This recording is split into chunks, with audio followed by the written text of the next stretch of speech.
Hey, it's Jerry at the Fledge. Welcome to Every Damn Day. And as you can see, we have a new intro. We got to figure all that out. And we definitely would love to have some feedback on that. If anybody wants to comment or send me a message or anything like that, let us know.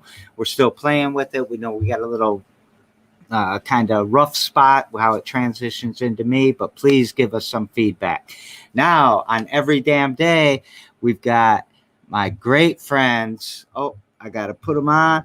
My great friends, Matt and Cal. How you guys doing today? What's going on, Jerry? So I never had all these super rich people with all these big conference rooms on my show before. So I got to figure out how to make sure we are looking right, because I want everyone to see you, not me. So how's that look? Looks great. All right. So I'm going to spend a second describing myself, and then I'll flip over to you guys, and then we'll get into it. So I'm Jerry. I got brown hair. I got brown eyes. I got a headset on. I've got my art behind me, so you know I'm up at the in my office at the Fledge in my studio, and I've got a really cool new sweatshirt called "I Support Black Wall Street of Lansing." So shout out to Leo Brown. Saw you both there last night. So shout out to you guys. You want to describe yourself and where you're at? Man, we're here in downtown Lansing. I'm about 6 foot, 180, good looking, widow's peak on the top, compliments my mother. I'm in a pinstripe navy blue, white turtleneck, very open. You can feel the open, energy I have. So I hope people can feel it through the screen. But that's what I'm looking like today. All right, thank you, Kat. I need a haircut, but it's coming. Leo would have given you one at Gregory's last night, probably. Should have met him in the back. Right. And you, Matt, you comfortable with that? Yeah. I'm wearing my B House Originals Focus hoodie. B House. Shout out Brit House. I am wearing also a newly purchased "I Support Black Wall Street of Lansing" t-shirt. It's representing that. I also have on my Marines red IGY6 socks. Get money. All right. So like right now we're just representing Lansing small businesses that are homeless right now. Oh, you got yours on too, Cal? Yeah, I got him. You can't. He's got his brothers on working. I got work to do a little bit. All right. So Giannis is already over there saying hi to us and trying to recruit for the Chronicles. So. We talked about that last night. Sure did. Holla. Yep.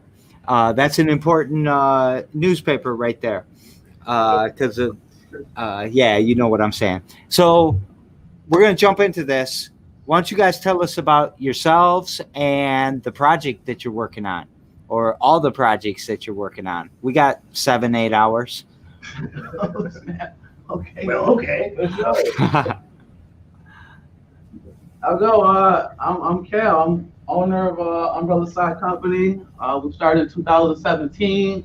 I was working at a boutique selling suits, socks, ties, shirts, everything. Shout out to the Parvizi brothers out of Flint. Got me my first tape haberdashing and wardrobing. So really enjoyed that for the last couple of years. They retired now, but I got my start in there, and I wanted to sell a product. I like ties, I like patterns, and I wanted to sell something that everybody could engage in. And everybody don't wear ties. Some folks do the necktie, a scarf, or different neck items.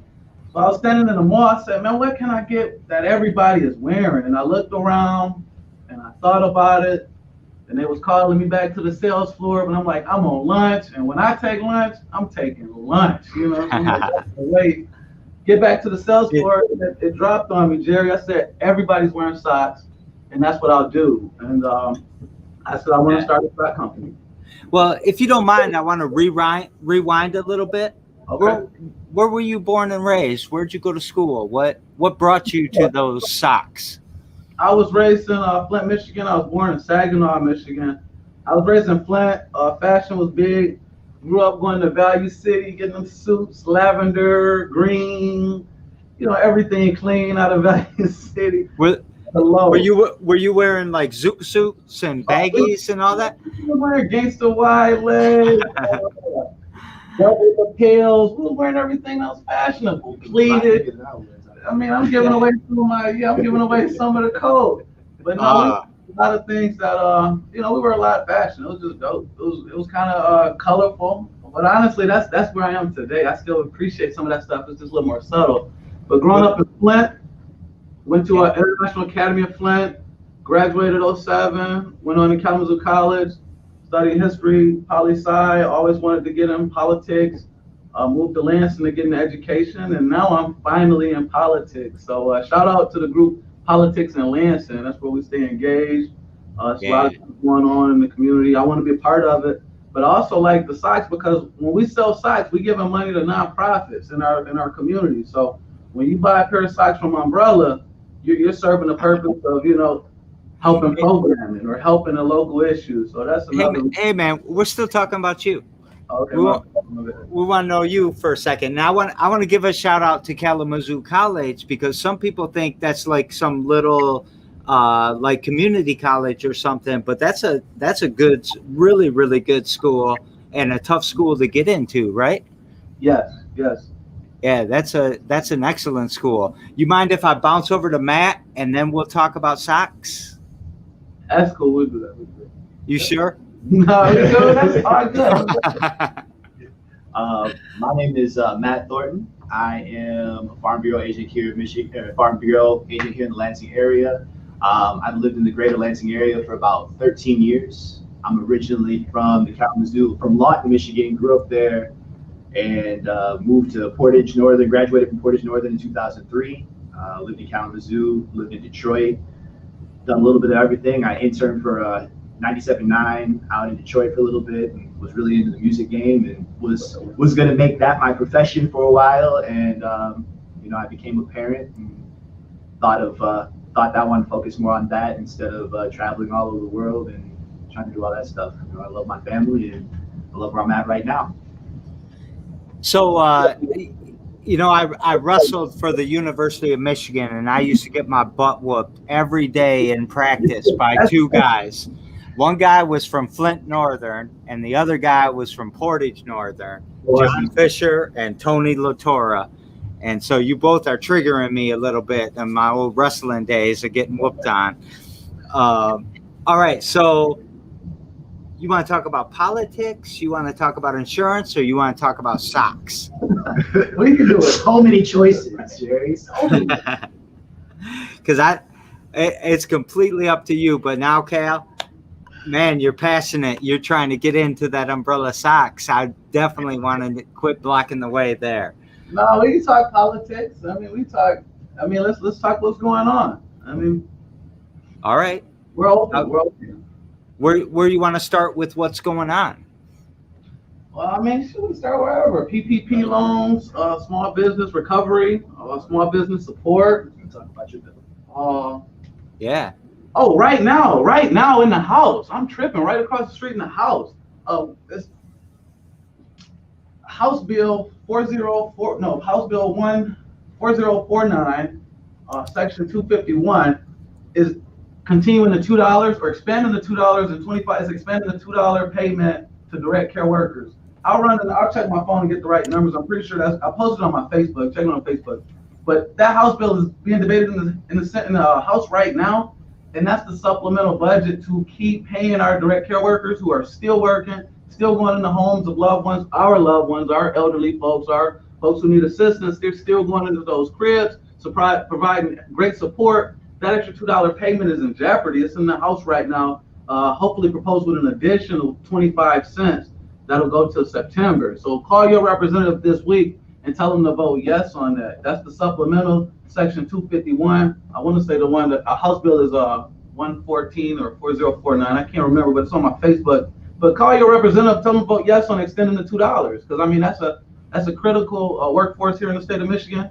And a lot of those folks are women, folks of color, folks who are already on marginal lines.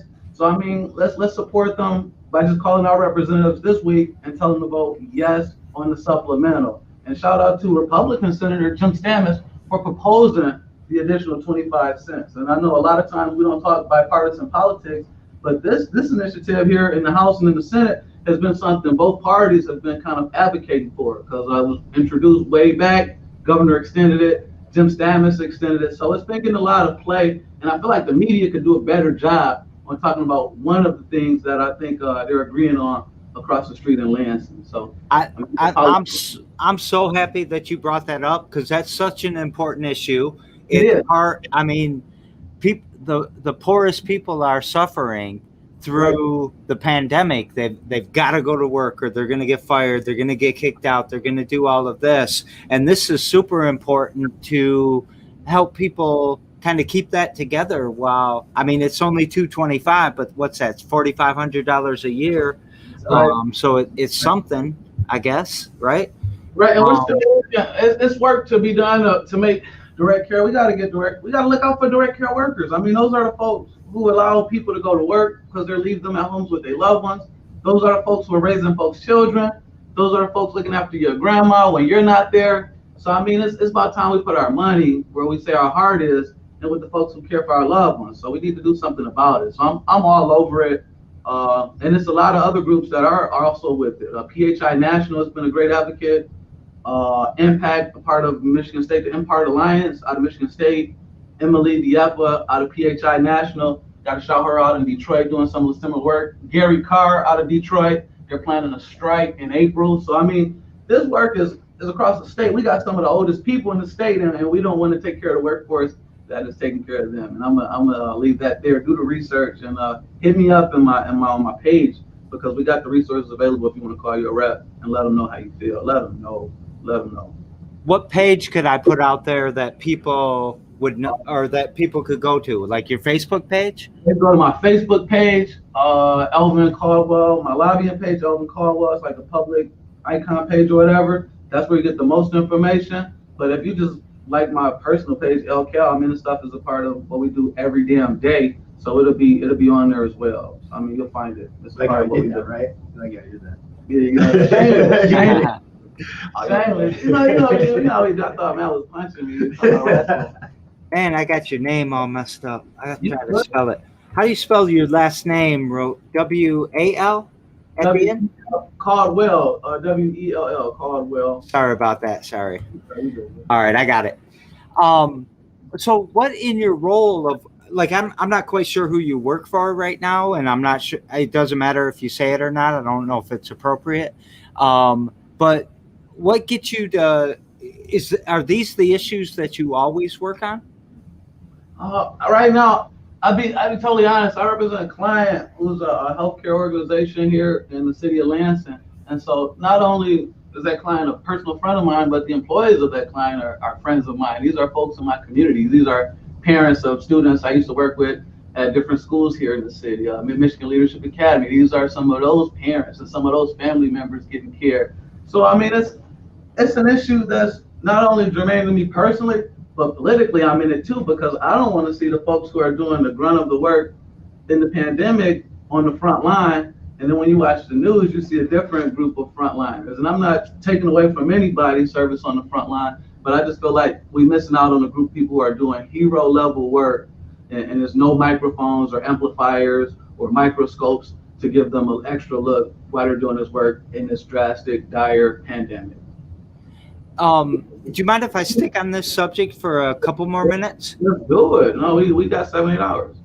Oh yeah, that's right. So a lot of times, like, I hear you saying the politics around this, and we mix up these terms sometimes between politics and justice, right? Mm-hmm. Do you ever find yourself trying to sort that out? Because I think from you, so are you a lobbyist? Is that a good term to use, or is that the right term to use? What's a better term? I think a better term would be like an advocate, or okay. The term lobbyist, I mean, when I think of lobbyist, I think of a hustler, and I think of somebody who sat in the room to have a conversation. They need to sit in the room, and they'll be willing to wait in the lobby as long as it takes. If I need to talk to Jerry Norris at the Fledge, and most people call and don't get an appointment off rip, I'm willing to wait in the lobby till he shows up. I might meet him at his car just to have that conversation. So the profession, as always, you know, it's got good and bad people. But for me, coming from Flint, when I heard the term lobbyist and when I hear the term lobbyist, I see it as somebody who's willing to do whatever it takes to get it done. And sometimes that is something that could be negative because I'm a product of Flint. So I know how lobbying was a part of the decision to switch to a water source for the Flint water crisis. Yeah. But at the same time, I'm also a lobbyist, and I know how today I heard a hearing on self-defense it's a self-defense tool that's being promoted here in Michigan where you don't have to have a CL or CPL to carry a taser. And I think that could be beneficial in self-defense. So, I mean, lobbying has its good and bad, and I just want to do good. So I want to be able to bridge what's real to me personally, what's real to me politically, and do it every day for a living. I wake up, I feel great about it when I go to work and work on behalf of my friends and folks who are being underserved. So I've made a promise to myself, anytime somebody brings up Flint water, I always shout out on the show that Flint ain't fixed. We still got a lot of work to do, right? I'm right? Absolutely. My parents, they went to, they just got something with the settlement where they had to get like a bone marrow test, and there's so many hoops. Everybody in Flint was poisoned. Everybody in Flint should be getting paid. Let's cut the red tape. I mean, let's stop playing games with that. I mean, the water source was switched. We know why, and let's remedy the situation in a way that it affected, you know, where it can go towards those who were most affected. I see a lot of people benefiting from the crisis who weren't there. A lot of, you know, almost to the level of how PPP loans went out. You know, that's how recovery for the Flint water crisis went out. A lot of big time people who are already straight got a lot of recovery, and they never were harmed. Yeah. So, you know, I'm going to daisy chain the shows together later on in the show, and we're going to pass a question to someone tomorrow. If Rick Snyder was on my show tomorrow, what would you want me to pass to him? Tell him the 68th District Court, where Judge Crawford is the judge, is plenty of jurisdiction over the decision, over the case. I think Judge Crawford can hear that case. Doesn't need to move to Lansing. He's had enough governmental immunity, total immunity, for him to get a misdemeanor, and now he's complaining that 68 District out of Flint, where Judge Crawford is presiding over that case, that case should be moved here to Lansing. I would tell him, come on, man, cut the bull crap. The state has paid enough for you to play politics and the justice system, man. And it's exposing how rich people get off with stuff, man. It's exposing, like it's becoming more than a issue of racial and environmental justice. You see how it needs to be like a justice system, justice reform on this too. Because how do he walk away with a misdemeanor and fines, man? People died. Yeah, it's ridiculous. Thank you for that, Cal. And then the other thing, I always learn something on the show, and what I never put together lobby and lobbyist. In 50 some years of living, I never. No, man, we got to bring it back. That's why you got to see good shout out, and shout out to some of the black lobbyists here in Lansing, because when I first moved here, I didn't know anybody, and I remember I met my boy Burton Brown. He's from Flint too. I want to say he works with Mr. Gregory Eaton. Shout out Mr. Gregory Eaton. But those people paved the way in this profession for young folk like me, and I'm just grateful to be able to stand on their shoulders. Well, I was going to say that to you is Gregory and my family, we go way, way back into the 50s. Gregory's first job was at the Norris grocery store. Mm-hmm. And he tells me that story from time to time. And my mother has cleaned Gregory's house for over 40 years. So Gregory and I go back a long, long time. And when somebody says lobbyist, it's the first thing I think of is Mr. Gregory. Yeah. And so I'm glad you gave him a shout out too, because that's, you know, I don't have that bad image of a lobbyist because Gregory was it. And I'm like, oh shit, if Gregory's behind it, I must be behind it too. I've always thought that. I don't know. So let's switch to socks. What you all trying to do? Well, what we do, we're trying to do what we've been doing. You know, we're kind of sorry. What we've been. What you've been doing and what you're trying to do. That's what I should have said. But when we sell socks, for instance, these are our IGY 6 socks.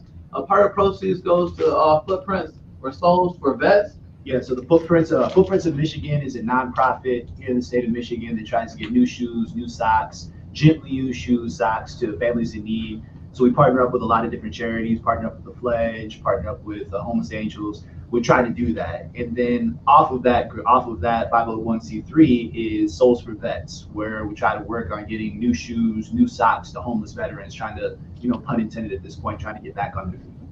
And try to help out. So with this fundraiser, we're using part of the proceeds to go directly to the Souls for Vets program and try to help out there.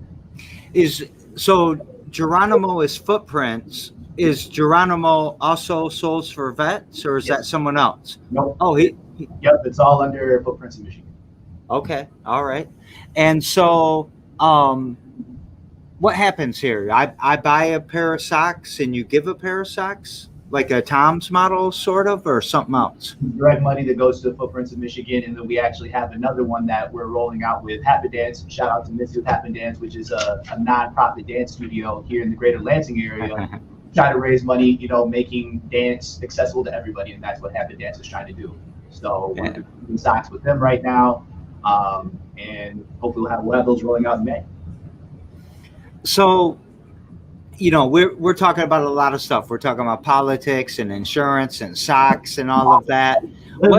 Organized chaos. And I definitely want to give a shout out to Happen Dance. I love what they're doing. They're right here on the east side with us, and I love Geronimo. He's been here a bunch of times, and they had the unfortunate incident a few weeks ago where they lost a little inventory and maybe some money and had some damage. So any support you guys can give Umbrella Socks or Footprints directly would be appreciated, because he's got to rebuild a little bit that damage that was done, right? Absolutely. So what would you guys say if you two had to come up with a mission right now? What's that mission? What are you trying to do? Try to help out as many people as possible, because a lot of times in our mindsets, charity and business, or charity and profit, they don't have to be mutually exclusive. So we've actually put together an affiliate program too with the Umbrella Socks, with the ones that we're using for fundraisers, the IGYs, and also the Happen Dance Socks, where people that want to partner up can help sell, and then they will get part of the sales, also going to Happen Dance, and then also helping support the business. So if I just took the Fledge, for example, how could I help with that? How could I help sell socks? Like, what do I have to do? And I'm not saying, yeah. Right. Of course, yeah, just letting people know, just getting the word out that we're trying, we're helping Umbrella Sock Company, Fledge, partnering up, just as an example, of course, partnering up to try to help a nonprofit, they don't have to be mutually exclusive, it's just full transparency.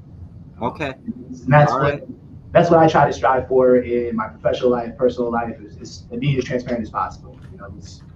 It is what it is. We want to help out community members while helping out nonprofits, while helping out local business. Those are all wins in my eyes. All right. So what's something you do every damn day to push this needle forward? Just doing my, doing my best and trying to talk to the fine people of Lansing and supporting small business, and supporting the businesses that support me and supporting the people that support me, because that's how we grow. When I was on Every Damn Day before, it's about connecting. So I try to connect with somebody every damn day and try to now you're gonna get a bunch of people trying to get on Every Damn Day again. Let's get it. Let's see, that's support. If we're on Step Brothers and we're doing the job interview, I'm the dude in the back, and I just pop out behind the chair, hey, this lady. I'm just here for support. Weird. This is Elvin. So, what do you think, Cal? What do you do every damn day? Same thing? Every day, trying to get it, man. I'm constantly reminded I have everything I need in this moment to go after everything I want for the future. So every damn day, I'm just reminding myself, I don't need the connection of whoop-de-whoop. I don't need this phone call. I don't need this clearance. I got everything with these hands, these 10 toes down. I can make those moves right now. So, that's why I'm trying to do it. Every damn day, trying to go after what's supposed to be mine. Let's go. Let's get it and make your own fate. Holla! So we daisy chain the shows together, And yesterday on the show, I had Julie Holton from M Connections, and she was talking about the new TV show she's going to start doing on Monday mornings and all of that. And the question she wanted me to pass to y'all was, if money wasn't a barrier, what would you really want to do to give back to the community? You know, what do you think about that? For me, if the money was just free run like that, if it was flying or falling, Yeah. I would have enough sites out to where we could support every like local nonprofit that's really doing it. Like they would have their own sock out under the umbrella. The Fledge, Old Newsboy, L's Place. everybody have their own sock, empowering their organizations to get money for themselves. And then the next move would be like, now I want to holler at young people. Right. Now we got young folk designing their own umbrellas. We doing custom. They selling everybody's stuff. So I mean, it'll be like the new REOs, but we not people on the road. We putting them in the shoes. You know, we getting them back on their Putting feet. putting feet to the pavement. You know what I mean? So it'd be something democratic. Like he got everybody driving. We want to get everybody not only wearing our socks, but making money. Exactly. and empowering themselves on our socks. Teaching people how to fish. You know, like you can give socks, you can give stuff away all day, but being able to give back and be like, all right, this is a process that can be followed over and over again, so you can succeed. Right. So Lansing's the capital of Michigan. We're the capital of the Great Lakes state, so I think we're the capital of fresh water around the world. We're going to be the sock capital pretty soon? Hey, at this rate, you know what? That's what we're going for. We're going to be the sock capital. Thanks, Jerry. You called it. So tomorrow on the show, I've got Faith. And what question would you like me to ask Faith? She sells houses. She's a Remax realtor. I'll ask her two. Can I get two questions? You get as many questions as you want. I'll ask her how can we get some more inventory here in the Lansing market? Very slim. And then I would ask her a question to inspire some other folks. I would ask her, how can we affirm to individuals that they have everything they need to go after everything they want? So I'm going to start with the inventory one. How do you think we could get more inventory? Do we need to build taller buildings? Do we need to tear down neighborhoods? No, I think Capital Area Housing Partnership is doing a great job creating sustainable, affordable, and new homes. They got new builds. They also have some Capital Area Housing Partnership is getting some new inventory out here, whether it's the single family homes they have, or some of the more mixed-use projects or affordable projects that they have, such as Bailey in East Lansing and Ferris Manor here in Lansing. Shout out to Capital Area Housing Partnership in Raleigh, killing it.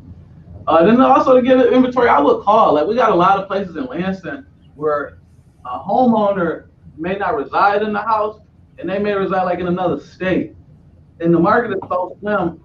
I want to start calling these people, like my man's in California who owns 3 houses on the north side of Lansing, and they ain't doing nothing but getting fines. Like, I want to start. If I had the time, and honestly, it's going to be one of my hustles because I'm also a realtor and I'm trying to get more inventory out here too.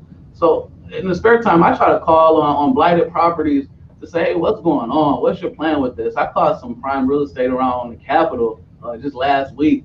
And I say, man, what you doing with this? What's good? And people are just kind of holding out on stuff for a better time. But then there's opportunity where people don't know what they have and don't know they can make some money in this seller's market right now. So I think that's the way we can get some more inventory. Good nonprofits like Capital Area Housing Partnership, and then just working with some of the folks who don't know the value of some of their assets they may have left here in Lansing. So our good friend of the Fledge, Dustin Grimes, he says truth about the inventory. Not that you needed affirmation, but I know he's been trying to find a house for a long time and he's having trouble. Yeah, so call Cal, Dustin. Yeah, please, man. Let's get it.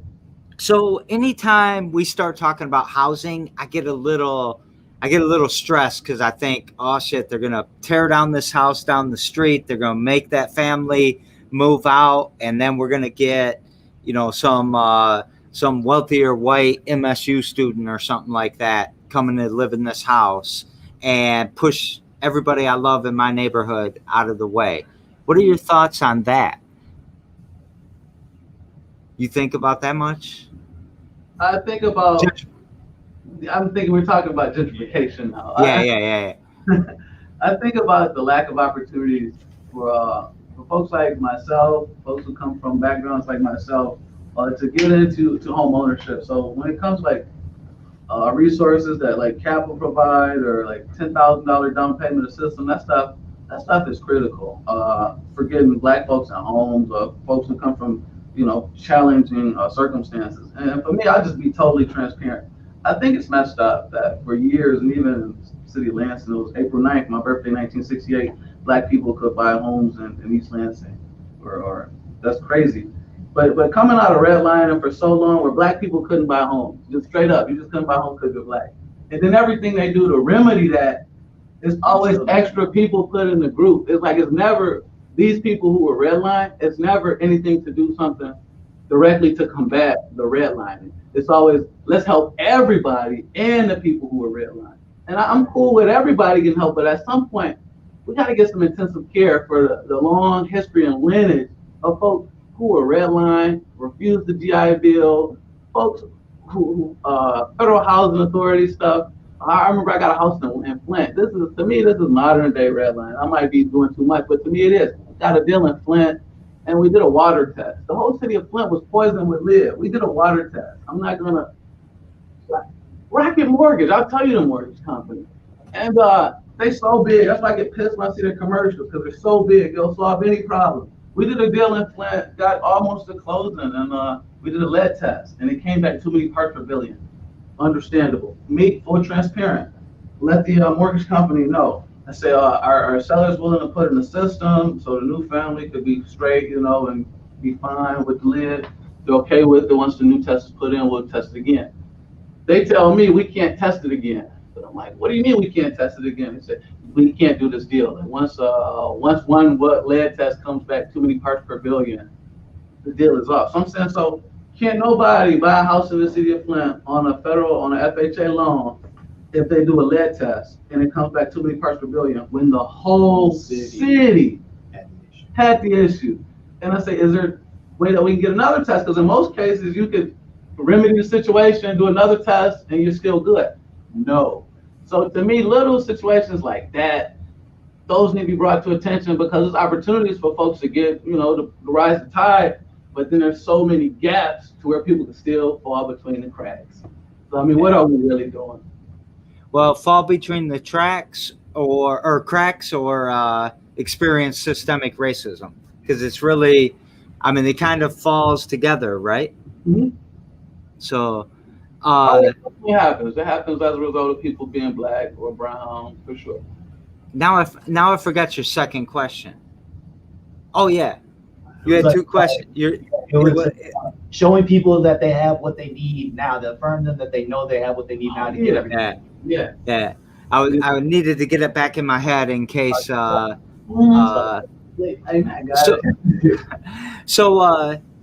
first of all, real quick, Matt, you got anything you want to add to what we were talking about there with the inventory and the housing in Lansing, or even the redlining that isn't called redlining anymore, but it's hidden? Right. No, it's in everything. It's the redlining. It happens even in my industry. It's sometimes harder to insure people in certain areas because of that. So trying to talk to people that look like me, sometimes the rates don't match up. It's tougher sometimes in some areas where you make partnerships, or those are the people that you hang out with, or that's where you're from. And I want to be everybody. I want to be able to help anybody and everybody, but it doesn't make sense sometimes. And I've been in real estate where I was, I've helped out with rentals, and I've worked in finance, and I've seen all of these different things happen, and it's real. There's definitely gaps in the system where if you don't dot your I's and cross your T's, you just get SOL. That's not fair. So I was I was talking with Tony Willis this morning. Him and I had a little catch up meeting, had a coffee, a Zoom coffee, because he still doesn't want to get out deep and what he's trying to do there. You talking to him about that and about housing and all of this? I imagine he would be leaning on you quite a bit. Yeah. Anything you want? Go too deep, but we definitely have talked about what's happening in Lansing in regards to housing, business, and everything. Like, Yeah, I'm excited about what. Oh, go ahead, Cal. No, I haven't had the pleasure. I've met Mr. Willis a couple of times. I've been on a couple of calls with him, but I haven't had the exclusive opportunity to pick his brain and what he's doing at Leaf and some of the new stuff they got going on. I just haven't had the opportunity. But shout out to Tony Willis, Ashley Willis, everybody. They killing it. That's what's up. I'm trying to get us to say Tony Willis 3 times on air because I have a superstition that if we do that, he'll come on my show. But Ashley signed up, so I'm very happy about that. She's coming on in the end of the month. So, all right. The other question was, I don't have the wording exactly right, but what could you do to inspire someone today to go after their dream, or that they already have everything they need? I'm going to turn that question on you too. What are you doing to show people they already have everything that they need? Yeah. And also though, how do you make sure, if I say, hey, just pull yourself up on by your bootstraps, that ain't easy for everybody. I don't think that's what you mean though, right? No, for sure. But no, that's not. It's not. It's about having a confidence in yourself and knowing that in yourself and all the beautiful things the Creator is giving you, you have everything to go after everything that's out there that you want. So the motivation is internal. And so that's what I mean. I mean, like for my guy who wants to play basketball but only got an 8-foot hoop, man, keep practicing on that 8-foot hoop, dog. It's gonna pay off. For my people who want to get buff and can only do push-ups in the living room because they ain't got gym membership, keep doing push-ups in the living room. For my cats, who want to do socks and you work in retail, fuck retail, go do socks. Right. So I mean, in that moment and everything you have, you got everything you have and what you have right here to go after everything you want. And I just want people to know that and feel that. We got limited time on this planet, so don't sit around just waiting because you're just sitting there waiting. You're not moving. Slow-mo is better than no-go. Yeah. So just making the small incremental, doing the 1 push-up. That's all I got in you today. Cool, you did 1 push-up. Tomorrow you'll do 2. And I guess that's a way to push back against the obstacles that are being, I probably have less obstacles in front of me than someone who's blacker or browner or poorer or whatever adjectives we want to use. But taking what you have and making the most of it is a big part of that, right? For sure. Like we were given this skin, we were given these brains, we were given these bodies, like you have that. Like I got a bum knee. Like I love playing basketball, but I got a bum knee. Am I gonna go into the NBA? No, but I can still love playing basketball. I can still do things that will keep me in shape and doing the things that I love doing. You just gotta keep moving forward. I keep smiling about how Cal introduced himself. 6'2", 180, super good looking. We can't all be super good looking, man. He's single though. He's single. Where's this guy? Oh, I see. TheFledgeMingle.com. I'm starting. Hey, what's up with the Fledge speed dating, Jerry? What's good? Speed dating. We should do that. That's a great idea. See? Some people like that. Let's get there. Let's get that moving. Ladies, he's commenting on this every damn day right now. Yeah. He's waiting. How they? I have it on full screen so I can see y'all. But yeah, you got Kiana, you got Giannis. They're all out there being fans of y'all. So what did we forget to promote? What did we forget to talk about? I think we covered. We got to talk about the Happen Dance. Well, we mentioned the Happen Dance. Yeah, we shout out Happen Dance. So again, we're working on developing because Happen Dance has some new events that are coming up in May. So we want to make sure that we had those socks ready for those events and people that want to fully support. We are going to be doing some different things that I kind of want to keep a secret. Under our hats. We got some things coming up.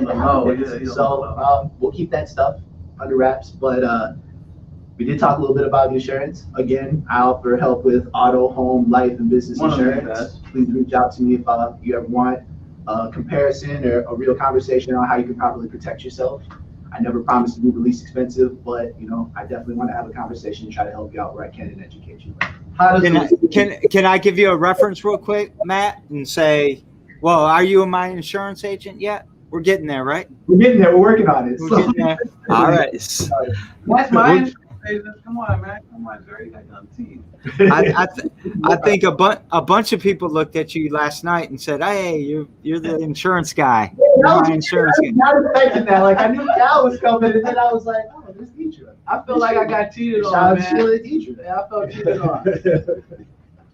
How'd you get? Are you an insurance agent too, Cal? No, he's my insurance agent. Oh, all right.